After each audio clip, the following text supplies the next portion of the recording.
अस्सलामुअलैकुम व्यूवर्स, कैसे हैं आप। उम्मीद है कि आप सब खैरियत से होंगे और अल्लाह की ढेरों रहमत से मैं भी बिल्कुल ठीक हूँ। तो जी ऐसा है कि सबसे पहले चैनल को सब्सक्राइब कर लें और बड़े ही मज़े की रेसिपी शेयर करने लगी हूँ पिशावरी पुलाव की।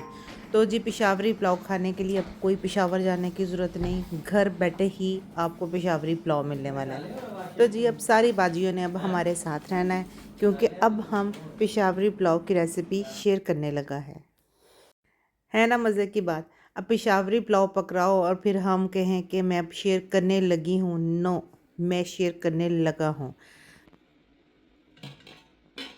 पेशावरी पुलाव में एक जो हमारी तैयारी होती है ना, वो एक रात पहले से ही हमारी स्टार्ट हो जाती है। एक पाव चने लिए हैं मैंने, वाइट चने। उनको मैंने ओवरनाइट भिगो के रखा है, जिनको अब मैं बॉईल करने लगी हूँ।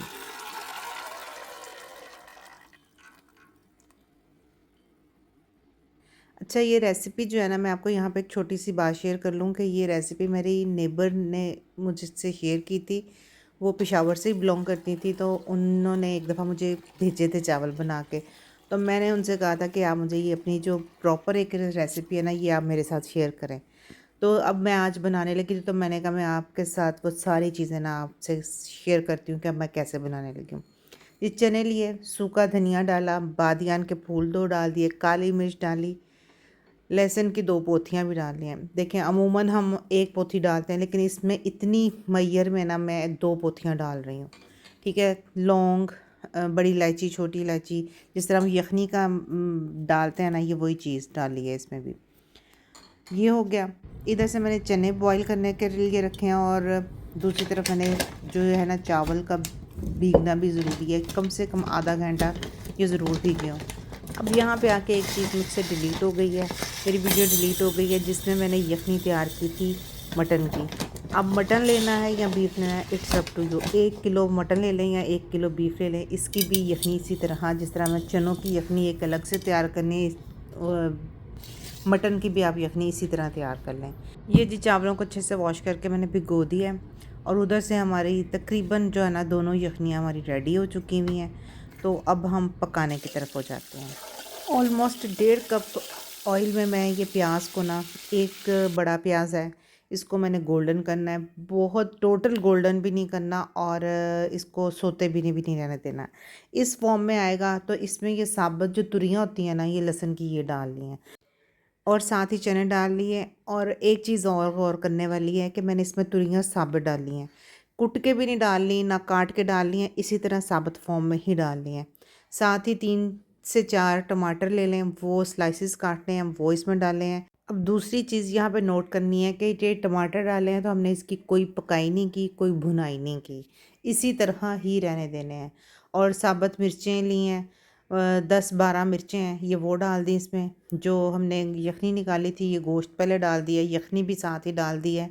और अब इसमें मसाला जात में क्या जाना है, वो नोट करने की बात है जी। ज़ीरा डालेंगे, 1 से 1.5 चाय का चम्मच जो है ना, ज़ीरा डाला है, और कुटी हुई 2 चाय के चम्मच काली मिर्च जाएंगी। ठीक है। देखें, सो सिंपल, कोई भुनाई नहीं, कोई ज़्यादा पकाई नहीं, सिर्फ हमने दोनों यखनियाँ रेडी कर ली हैं, और साथ में हमने एक प्याज को किया है, और ये मिर्चें डाल दी, टमाटर डाल दिए, और अब इसी टाइम पे मैं जो है ना, अदरक भी डाल रही हूँ। ठीक है। बिल्कुल सेम टू सेम जिस तरह उन्होंने मेरे साथ रेसिपी शेयर की है ना, मैंने उसी तरह ही आपके साथ शेयर करी। अब ये अदरक मैं इस वजह से इस तरह डाल रही हूँ, ये थोड़ी सी एडिशन मैंने की है कि मेरे घर वाले ना निकाल निकाल कर ना बाहर रखते हैं, तो मैंने कहा चलें जी, इसको इस तरह डाल देती हूँ, ताकि इसके अंदर खाने में ज़रा इनको ना कहीं अड़ ना जाए असल में। और जी सूखा धनिया, सूखा धनिया इस वक्त ना भी डालें तो भी कोई मसला नहीं, क्योंकि हमने यखनियों में सूखा धनिया डाला हुआ, इसलिए बस जस्ट मैं ना 10-12 दफ़ा मैंने बस इसको ग्राइंडर को ना घुमाया है, और बस। ठीक है। अपने चस्के के लिए थोड़ा सा ये मैंने इसमें किया है कि इसकी एक फ्रेशनेस आ जाएगी सूखे धनिए की, बस जी ये चीज़ें हैं। और बस अब हमने ना वेट करना है उबाल का। जब अच्छे से उबाल आना शुरू हो जाना ना, ये फॉर्म आनी है, तो बस जी हमने चावलों का पानी उतारना है और चावल डाल देने हैं। देखें, सारी चीज़ें आपके सामने हैं, और कितनी प्यारी शक्ल ना पुलाव की रेडी होती जा रही है, और इतनी प्यारी खुशबू आ रही है ना। बस मैं आपको क्या बताऊँ कि कितनी प्यारी खुशबू आ रही है। हर खाने की ना एक अपनी रिक्वायरमेंट होती है। कुछ खाने जो होते हैं ना भुनाई मांग रहे होते हैं और कुछ खाने इस तरह भी पक जाते हैं। ये नहीं कि ये जो पेशावरी पुलाव है इसमें भुनाई कोई मायने नहीं रख रही। देखें, टमाटर भी हमने इसी तरह डाल दिए, मिर्चें भी डाल दी और ये सारी चीज़ें हमने ऐसे डाली और इतना प्यारा टेस्ट बनता जा रहा है।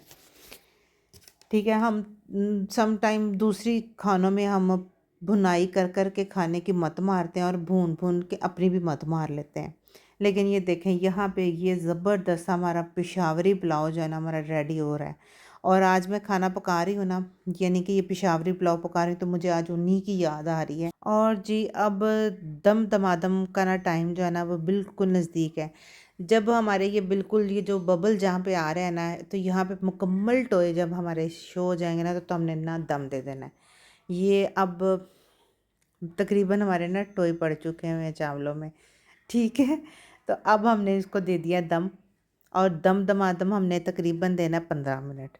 ठीक है, और पानी की मिकदार मैं एक दफ़ा से फिर रिपीट कर दूं, मेरी जो इतनी सियानी अवाम है ना वो सब जानती है कि जैसे कि हमारे चावल की जितनी मैयर है ना पानी उसका डबल हमने कर लेना है। ठीक है, और जी माशाल्लाह माशाल्लाह माशाल्लाह क्या बात है जी, हमारा पेशावरी जो पुलाव है ना वो रेडी हो गया। साथ में हमने जी रायता भी रेडी किया है। और जी अभी एक चीज़ रहती है वो है मेवा। मेवा हम दम के टाइम पे भी ऐड कर सकते थे, लेकिन जो मेवा सर्विंग के टाइम पे ऊपर छिड़क देते हैं ना वो ज़्यादा टेस्टी लगता है। ठीक हो गया। अब ये जो सर्विंग के टाइम पे भी जो हम मेवा डाला है ना वो हम इस तरह सिंपल, यानी कि जो हमारे पास मौजूद है ना उस तरह डालें, नहीं तो एक चम्मच जो है ना घी लेके उसमें हल्का सा रोस्ट करके वो भी ऊपर डाला जा सकता है, पुलाव के ऊपर डाल देना है। लें जी, मज़ेदार हमारा पेशावरी पुलाव रेडी है। और अब मैं चाहूँगी इजाज़त आपसे। ज़रूर बताइएगा कि आपको ये रेसिपी कैसी लगी है। अपनी दुआओं में याद रखिएगा। ओके, अल्लाह हाफिज़।